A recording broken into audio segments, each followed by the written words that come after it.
இது தீர்க்கதரிசனம் பழைய ஏற்பாட்டின் காலத்துல ஏசாயா தீர்க்கதரிசி. ஏன்னா தேவன் ஆதியிலே பிளான் போட்டார், இந்த உலக இருளுக்குள்ள போயிருச்சு, இந்த உலகத்தை எப்படியாவது மீட்டெடுக்கணும், இந்த உலகத்தை எப்படியாவது மீட்டெடுக்கணும்னு சொல்லி இருளில் இருக்கிற ஜனங்கள் பெரிய வெளிச்சத்தை காணணும், மரண இருளுக்குள்ள இருக்கிற ஜனங்கள் பெரிய வெளிச்சத்தை காணணும்னு சொல்லி தேவன் ஆதியிலேயே திட்டம் போட்டுட்டார்.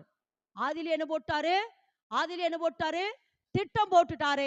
அதனால்தான் சொல்றாரு 9:6 வாசிக்கிற பொழுது, நமக்கு ஒரு பாலகன் பிறந்தார், நமக்கு ஒரு குமாரன் கொடுக்கப்பட்டார், கர்த்தத்துவம் அவர் தோளின் மேல் இருக்கு, அவர் நாமம் அதிசயம், ஆலோசனை கர்த்தா, நித்திய பிதா, வல்லமையுள்ள தேவன், நித்திய சமாதான பிரபு. அப்ப என்ன சொல்றாருன்னா, நமக்கு ஒரு பாலகன் பிறப்பார். அப்படின்னா எதுக்கு தெரியுமா? இருளில் இருக்கிற ஜனங்கள் பெரிய வெளிச்சத்தை காண வேண்டும் என்பதற்காக. ஆமேன் என்று சொல்லாம, இருளில் இருக்கிற ஜனங்கள் பெரிய வெளிச்சத்தை காணணும்னு சொல்லி தேவன் அப்பவே திட்டம் பட்டாரே.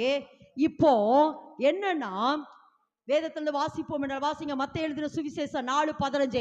பழைய ஏற்பாட்டினுடைய தீர்க்கதரிசனம் புதிய ஏற்பாட்டில் நிறைவேறுகிறது. வாசிங்க 4:15. இருளில் இருக்கும் ஜனங்கள் பெரிய வெளிச்சத்தை கண்டார்கள், பெரிய வெளிச்சத்தை கண்டார்கள், மரண இருளின் திசையில் இருக்கிறவர்களுக்கு வெளிச்சம் உதித்தது என்று. வெளிச்சம் உதித்தது போதுமா? வெளிச்சம் உதித்தது சொல்லுங்க. இந்த டிசம்பர் மாதம் எந்த மாதம்? வெளிச்சம் உதித்த மாதம்.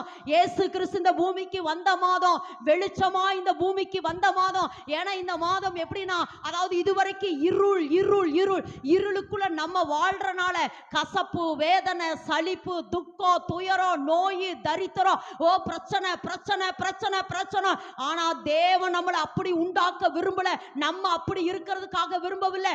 ஏன்னா பரலோக சித்தம் இந்த பூமியில நடக்கணும். பரலோகத்துல எப்பவும் தேவனை துதித்து கொண்டே இருக்கணும், ஆராதித்து கொண்டே இருக்கணும். கண்ணீர் இல்லாத, கவலை இல்லாத, துக்கம் இல்லாத, வேதனை இல்லாத ஒரு வாழ்க்கை வாழணும்னு தேவாதி தேவன் விரும்பினபடினாலே அவர் தமது சொந்த குமாரனாகிய இயேசு கிறிஸ்துவை வெளிச்சமாக இந்த பூமிக்கு அனுப்பின மாதம் தான் இந்த மாதம். நல்லா கறந்துட்டுமா ஏசப்பா, அந்த மாதம் தான் இந்த மாதம்.